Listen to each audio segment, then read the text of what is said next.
우리 하나님 말씀 보겠습니다. 하나님 말씀은 요한계시록 8장입니다. 요한계시록 8장 1절에서 7절까지 우리 세 번역으로 봉독하겠습니다. 다 함께 봉독합니다. 그 어린 양이 7째 봉인을 뗄 때에 하늘은 약 반시간 동안 고요하였습니다.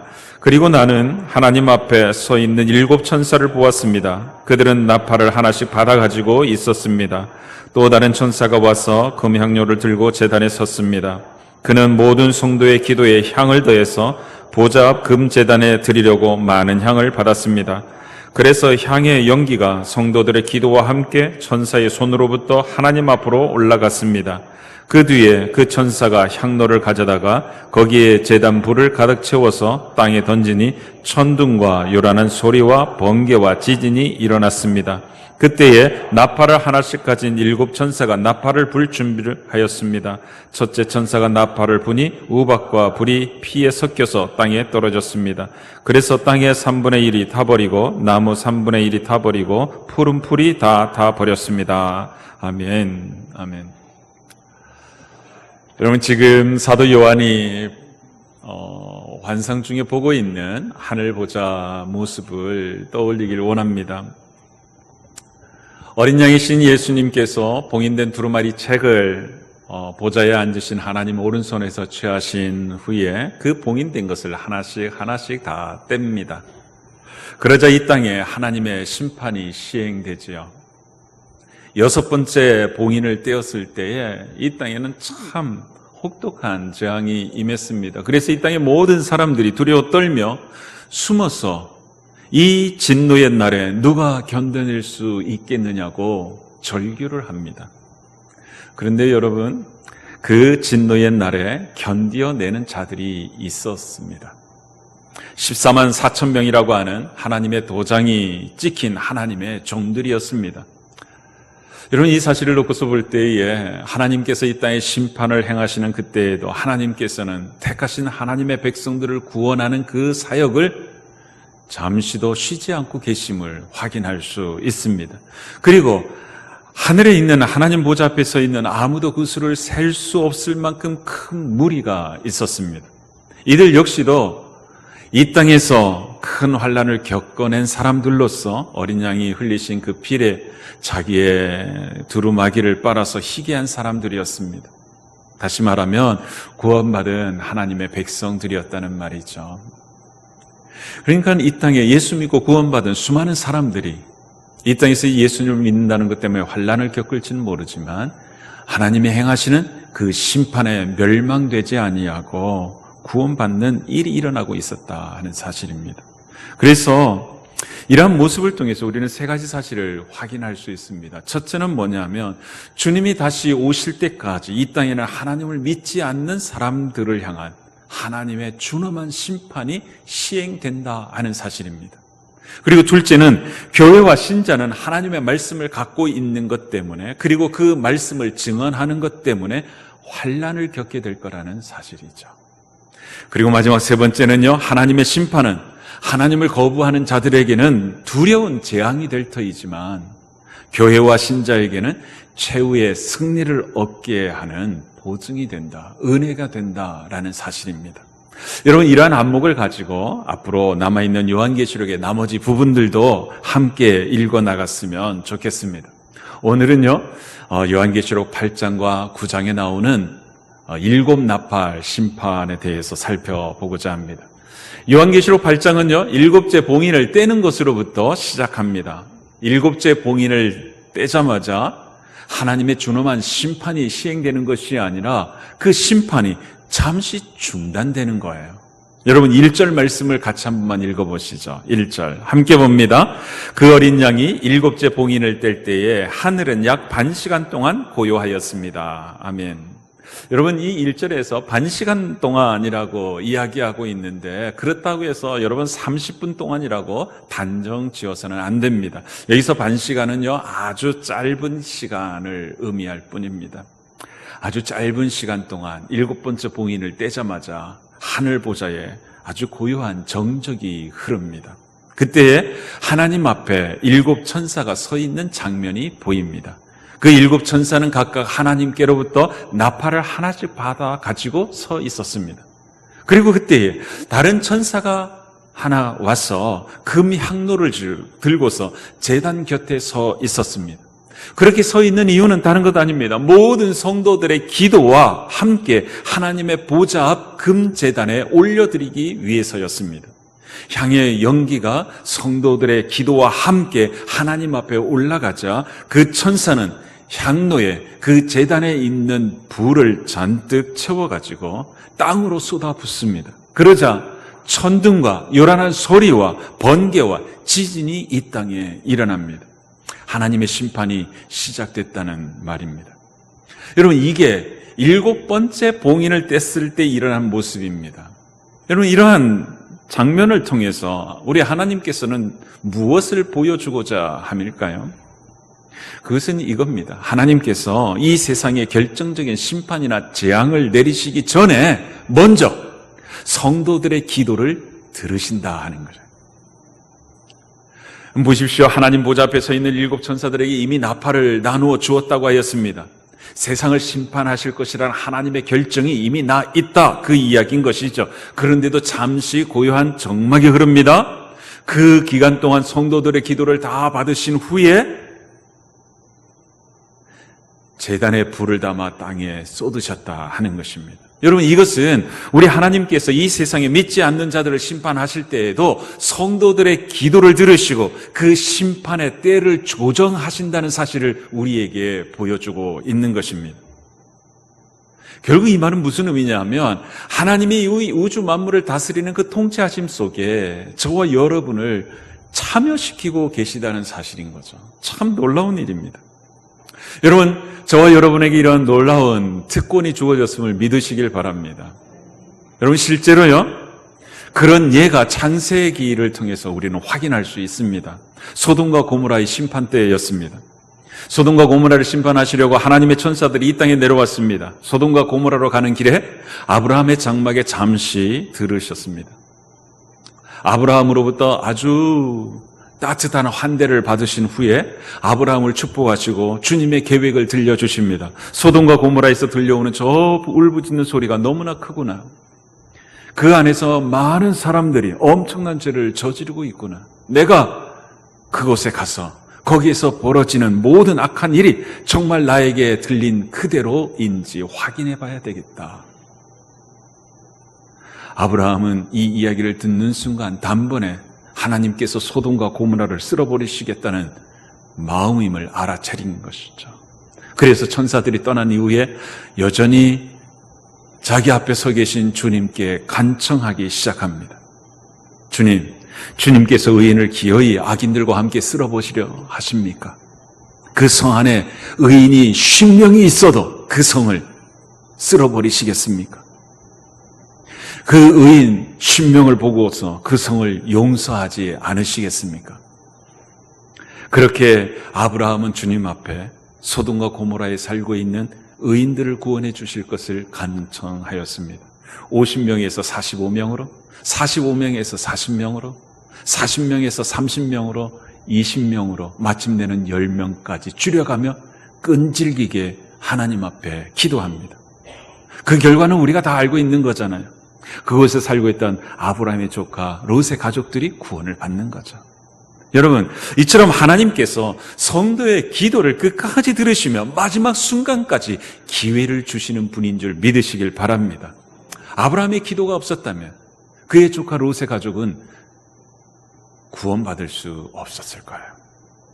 하나님이 소돔과 고모라에 내리는 그 재앙을 피할 길이 없었을 것입니다. 사랑하는 성도 여러분, 우리들이 VIP를 놓고서 기도해야 하는 이유가 바로 이것 때문입니다. 우리가 기도할 때에 VIP에게 구원받을 수 있는 기회와 시간이 연장될 수 있기 때문입니다.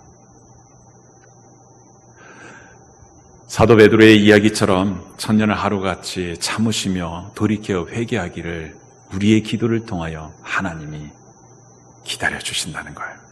여러분, 직접 말씀을 통해서 한번 읽어보시죠. 베드로후서 3장 8절 말씀을 개역개정으로 같이 한 번만 읽어봅시다. 함께 보겠습니다. 사랑하는 자들아, 주께서 하루가 1000년 같고 1000년이 하루 같다는 이 한 가지를 잊지 말라. 주의 약속은 어떤 이들이 더디다고 생각하는 것 같이 더딘 것이 아니라 오직 주께서는 너희를 대하여 오래 참으사 아무도 멸망하지 아니하고 다 회개하기에 이르기를 원하시느니라. 아멘. 아멘. 여러분, 이게 우리 하나님의 마음인 줄 믿습니다. 우리 모두가 이러한 하나님의 마음을 기억하시고 기도할 때마다 VIP를 놓고서 그들이 회개하고 예수님을 구주로 믿어서 구원받기를 기도해야 하겠다는 것입니다. 여러분, 우리가 그렇게 올리는 우리의 중보 기도가 하나님 보좌에 상달되어서 우리 교회 안에 매년마다 출석 성도 5%의 비신자들이 예수님을 믿고 세례받는 그런 교회로 든든히 세워질 줄 믿습니다. 이런 복된 일에 저와 여러분이 온전히 쓰임받게 되기를 주의 이름으로 축복합니다. 여러분, 6절 말씀을 한번 같이 읽어보십시다. 6절 함께 봅니다. 그때에 나팔을 하나씩 가진 7 천사가 나팔을 불 준비를 하였습니다. 아멘. 드디어 7 나팔이 이 땅에 시행되려고 합니다. 이미 7 봉인 심판을 여러분들과 함께 나눌 때 말씀드렸습니다마는 7 봉인 심판과 7 나팔 심판이 시간적 순서에 따라 아주 치밀하게 진행되고 있지는 않다. 이 사실을 여러분 꼭 염두에 두시기를 바랍니다. 그것 염두에 두고 살펴봅시다. 우선 첫 번째 나팔 심판 보시죠. 7절 함께 읽겠습니다. 첫째 천사가 나팔을 부니 우박과 불이 피에 섞여서 땅에 떨어졌습니다. 그래서 땅의 3분의 1이 타버리고 나무의 3분의 1이 타버리고 푸른 풀이 타버렸습니다. 아멘. 여러분, 첫 번째 천사가 나팔을 불자 이 땅에 피 섞인 우박이 쏟아져 내립니다. 그 우박과 함께 내린 불이 이 땅의 3분의 1을 다 태워버리는 거예요. 나무들의 3분의 1도 다 태워버립니다.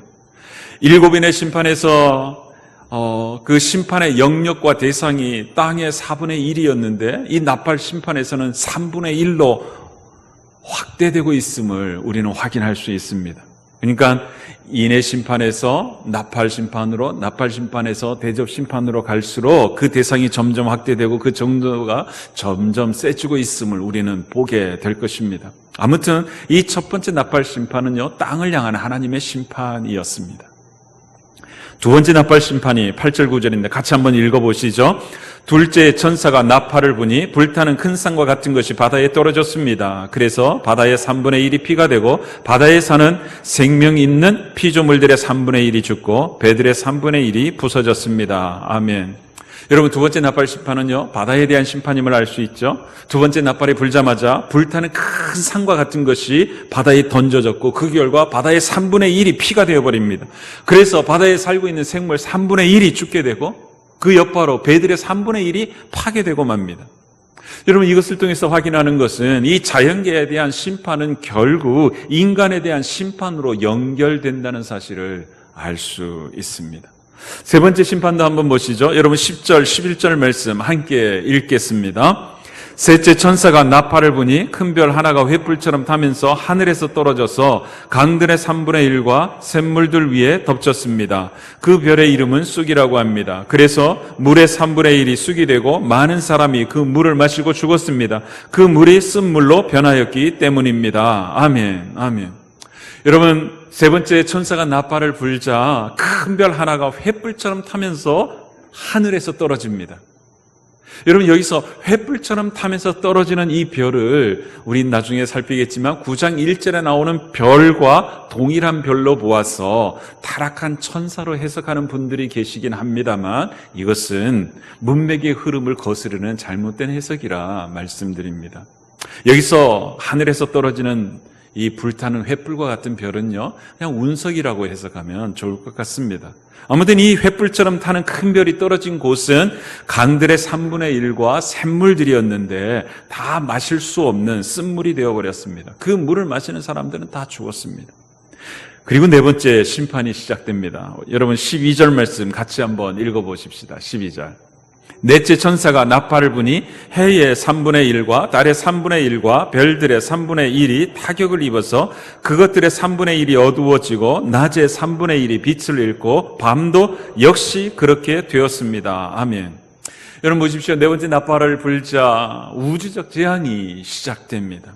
해와 달과 별이 3분의 1 어두워져 버립니다. 그 일과 낮과 밤이 3분의 1 평소보다 어두워져 버립니다. 여러분, 이처럼 첫 번째 나팔부터 네 번째 나팔까지는 이 땅의 모든 피조 세계를 향한 하나님의 심판임을 알 수 있습니다. 그런데 이 나팔 심판에는 매우 독특한 장면 하나가 있습니다. 그게 13절입니다. 여러분, 13절 말씀 같이 한 번만 읽어봅시다. 그리고 내가 보고 들으니 날아가는 독수리 한 마리가 하늘 한가운데로 날면서 큰 소리로 외쳤습니다. 화가 있다, 화가 있다. 땅 위의 사람들에게 화가 있다. 아직도 새 천사가 불어야 할 나팔 소리가 남아있다. 아멘. 사도 요한이요, 네 번째 나팔 부는 그 장면이 끝나자마자 공중에 날아가는 독수리를 보는 겁니다. 그리고 그 독수리가 외치는 소리를 듣습니다. 독수리는요, 보통 성경에서는 하나님의 구원과 승리를 상징하거든요. 때로는 죽음과 파멸을 상징할 때도 있습니다. 그런 독수리가 외치는 소리가 있었어요. 뭐라고 외쳤습니까? 화가 있다, 화가 있다. 땅에 사는 사람들에게 화가 있다고 외칩니다. 그러면서 그 이유를 덧붙여 이야기하죠. 아직도 새 천사가 불어야 할 나팔 소리가 남아있다. 그러니까 여러분, 이게 무슨 이야기인지 아시겠죠? 아직도 불지 않은 새 천사의 나팔 때문에 이 땅에 살고 있는 사람들에게 화가 있을 거라는 거예요. 얼마나 그게 분명한지 세 번씩이나 반복하고 있는 것입니다. 그리고 여기서 땅 위에 사는 사람들이 누구인지를 기억하면 좋겠습니다. 여러분, 여기 땅 위에 사는 사람들은요, 하나님을 대적하는 세력으로서 하나님을 거부하고 사탄을 추종하는 세력들입니다. 그러니까 앞으로 나타날 이 새 심판이 누구를 향하고 있는지 짐작이 되시죠? 하나님의 구원을 거부하고 사단을 따르기를 즐겨하는 사람들입니다. 그들에게 매우 혹독한 화가 있을 거라고 말씀하는 것입니다. 그러면서 그 화가 있는 다섯 번째 나팔 심판이 시작되는 거예요. 여러분, 9장 1절 말씀 같이 한번 읽어봅시다. 다섯째 천사가 나팔을 불었습니다. 내가 보니 하늘에서 땅에 떨어진 별이 하나 있는데 그 별은 아비소스를 여는 열쇠를 받았습니다. 아멘. 여러분, 다섯 번째 천사가 나팔을 불자 하늘에서 떨어진 별 하나가 보입니다. 별 하나가 보여. 여러분, 이 별은요, 8장 10절에서 나오는 횃불과 같이 타는 별과는 다른 별입니다. 이 별은요, 악한 천사 사탄을 가리키는 것입니다. 그런데 하늘에서 떨어진 별, 그 별이 가지고 있는 것이 있었습니다. 무엇을 가지고 있었느냐 하면 아비소스를 여는 열쇠를 가지고 있었습니다. 여러분, 여기 아비소스라고 하는 이 말은요, 개역개정에서는 무저갱이라고 번역을 했거든요. 그 무저갱, 아비소스는 무슨 뜻이냐 하면 밑도 끝도 없는 그 깊은 구덩이를 이야기합니다. 장차 하나님께서 사탄을 보라에 집어 던질 곳이 바로 아비소스입니다. 그리고 이 아비소스는요, 성경에서는 사단이 머무는 거처로 소개되고 있습니다. 그런데 사단이 그 아비소스의 문을 여는 열쇠를 받았다는 거예요. 여러분, 받았다면 주는 분이 계시겠죠? 그 주는 분이 하나님이시다는 거예요. 결국 사단의 활동 역시도 하나님의 통치하심 아래에 머물러 있음을 우리에게 일깨워 주는 것입니다. 그리고 2절에서부터 하늘에서 떨어진 이 별의 활동이 소개되고 있습니다. 여러분, 우선 2절, 3절 말씀을 우리 같이 한 번만 읽어보십시다. 2절, 3절 함께 봅니다. 그 별이 아비소스를 여니 거기에서 큰 용광로의 연기와 같은 연기가 올라왔습니다. 그래서 해와 하늘이 그 구덩이에서 나온 연기 때문에 어두워졌습니다. 그리고 그 연기 속에서 메뚜기들이 나와서 땅에 퍼졌습니다. 그것들은 땅에 있는 전갈이 가진 것과 같은 권세를 받아 가지고 있었습니다. 아멘. 여러분, 그림이 그려지시죠? 하늘에서 떨어진 그 별, 그 사단이 아비소스의 문을 엽니다. 그랬더니 그 구덩이에서 연기 같은 것이 올라옵니다. 마치 소돔과 고모라가 멸망했을 때의 모습처럼 보입니다. 그 연기가 올라오고 있는데 그 연기 속에 메뚜기떼들이 날아 올라옵니다. 여러분, 메뚜기떼는요, 구약에서는 파괴와 심판의 상징으로 하나님의 심판의 도구이기도 하였습니다. 여러분, 모세가 이집트에 재앙을 행할 때에 메뚜기 재앙이 있었잖아요. 그리고 요한계시록에서 이 메뚜기는요, 단순한 곤충을 이야기하는 것이 아니라 마귀적 속성을 잘 드러내는 비유라고 생각하시면 좋겠습니다. 아무튼 그들에게 권세가 주어졌습니다. 전갈의 권세와 같은 권세를 받습니다. 여러분, 전갈은 대단한 독이 있어서요, 그 쏘임을 당한 사람에게는 극심한 고통을 줍니다. 그런 그들에게 주어지는 명령이 무엇인지 한번 보시죠. 4절 5절입니다. 같이 한번 읽겠습니다. 그것들은 땅에 있는 풀이나 풀송이나 나무는 하나도 해하지 말고 이마에 하나님의 도장이 찍히지 않은 사람만을 해야 하라는 명령을 받았습니다. 그러나 그들에게는 사람들을 죽이지는 말고 5달 동안 괴롭게만 하라는 허락이 내려졌습니다. 주는 고통은 마치 전갈이 사람을 쏠 때와 같은 고통이었습니다. 아멘. 여러분, 여기서 이제 우리가 꼭 확인해야 될 것이 있습니다. 그게 뭐냐면 이마에 하나님의 도장이 찍히지 않은 사람이 누구냐 하는 거예요. 이마에 하나님의 도장이 찍히지 않은 사람들은 예수님을 믿지 않는 사람들이죠. 하나님 믿기를 거부한 사람들입니다. 사단을 따르는 사람들이요, 세상에 속한 사람들입니다. 그런데 그들에게 전갈에게 쏘이는 것 같은 고통을 주라고 명령하십니다. 그런데 죽이지는 못하게 했습니다. 오직 5달 동안만 괴롭게 하라고 이야기합니다. 여러분, 여기서도 5달 동안이라고 해서 5개월이라고 생각해서는 안 됩니다.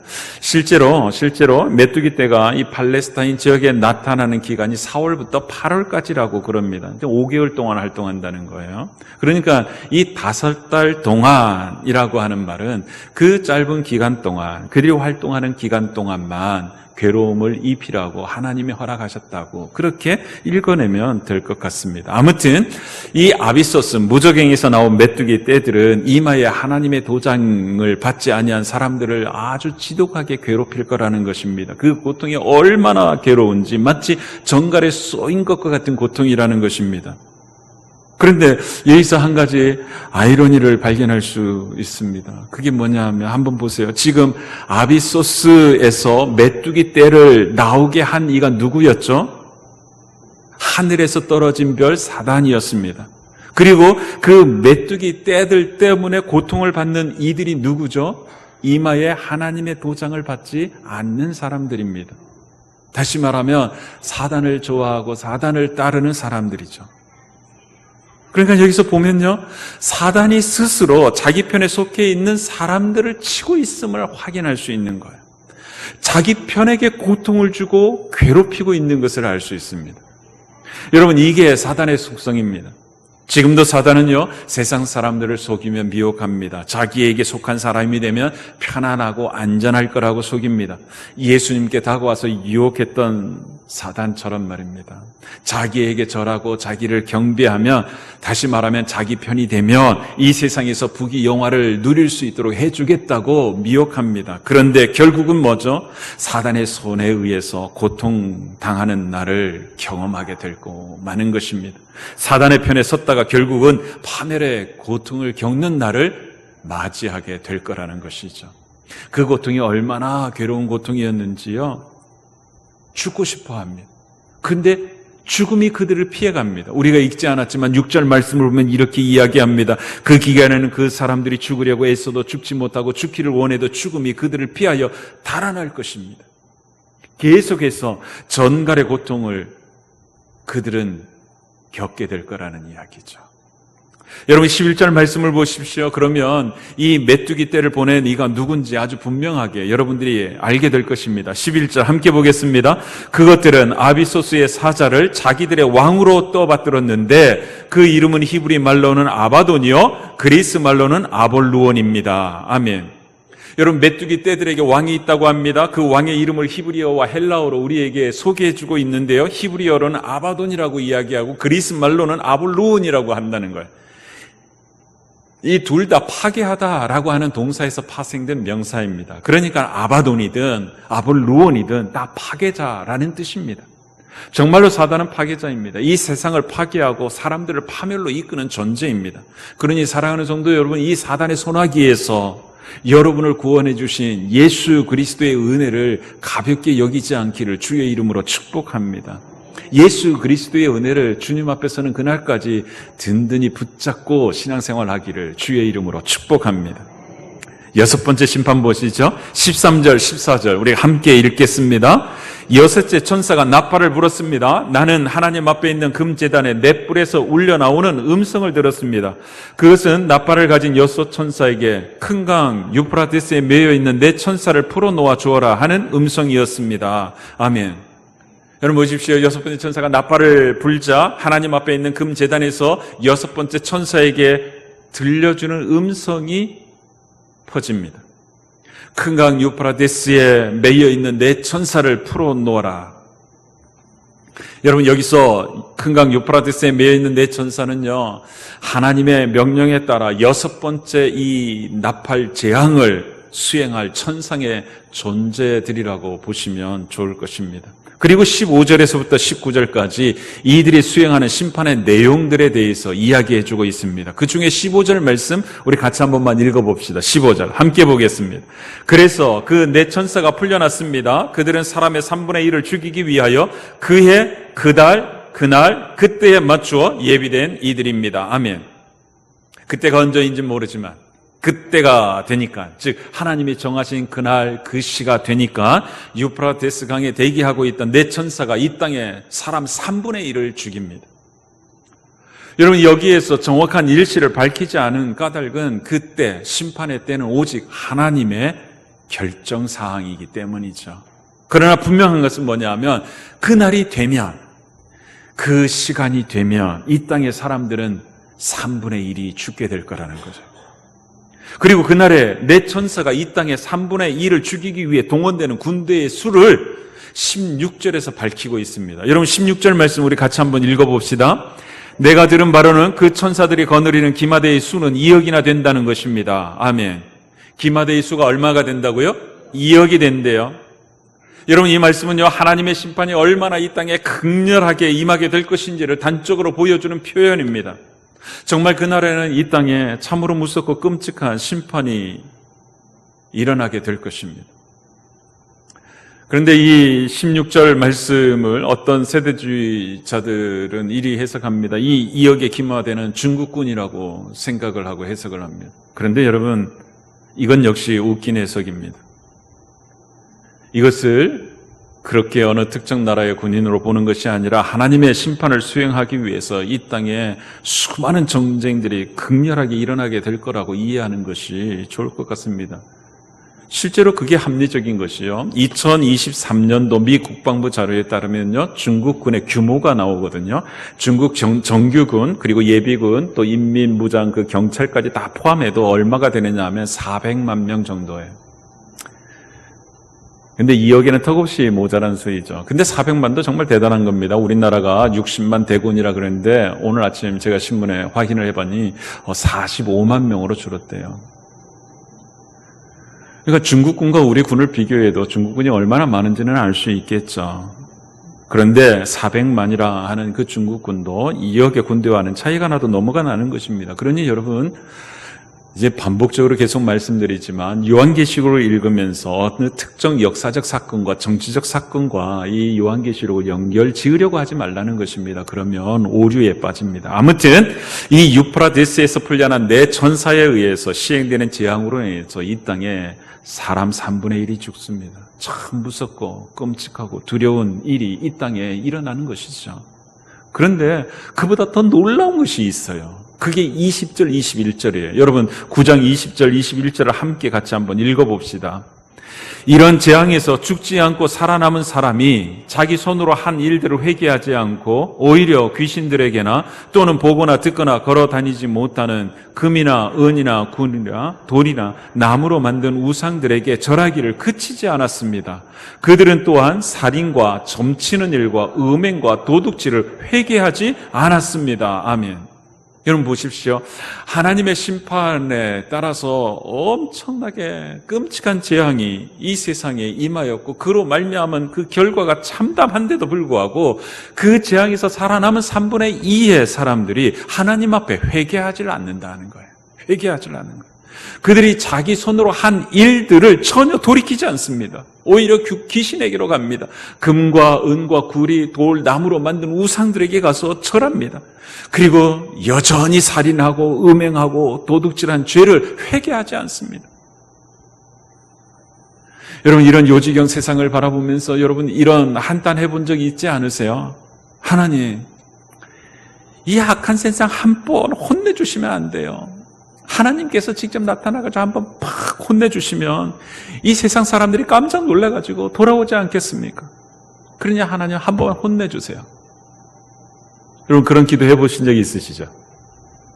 그런데 여러분, 이런 생각이 오늘 말씀을 통해서 볼 때 얼마나 단순하고 순진한 생각인지 몰라요. 정말 너무 낭만적인 생각인 것 같아요. 여러분, 절대 그런 식으로 하나님께 회개하여 돌아오는 일이 없습니다. 여러분, 모세가 이집트에서 이스라엘 백성들을 구해낼 때 10가지 재앙을 내렸는데도 이집트가 회개했나요? 안 해요. 반면에 여러분, 니느웨 성을 한번 보십시오. 니느웨 성을 향하는 요나는 하나님, 저 니느웨 저것들 다 죽여주세요 그랬어요. 그런데 하나님은 그 죽여달라는 요나의 입술을 통해서 선포된 아주 짧은 시간의 메시지를 통해 가지고 니느웨 성 전체가 하나님 앞에 회개하고 돌아오는 기적이 일어나더라는 거예요. 결국 무엇으로 하나님께로 돌이킬 수 있다는 거죠? 예수 그리스도의 복음입니다. 예수 그리스도의 복음만이 이 세상 사람들을 사단의 올무에서 풀려나게 해줄 수 있다는 것입니다. 하나님의 말씀인 고린도전서 1장 21절, 이 말씀을 보면 그 사실을 아주 분명하게 명시해 놓았어요. 여러분, 개역개정으로 우리 같이 한번 읽어봅시다. 함께 읽겠습니다.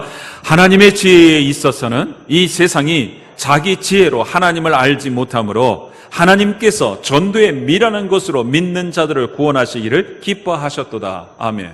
아멘. 여러분, 하나님이 무슨 마음을 품으셨는지 아시겠죠? 이 세상 지혜로는 하나님을 알 수 없다는 것입니다. 그래서 이미 구원받은 우리들의 전도라고 하는 그것을 통해서 이 세상 사람들을 구원하기를 기뻐하신다고 말씀하시는 것입니다.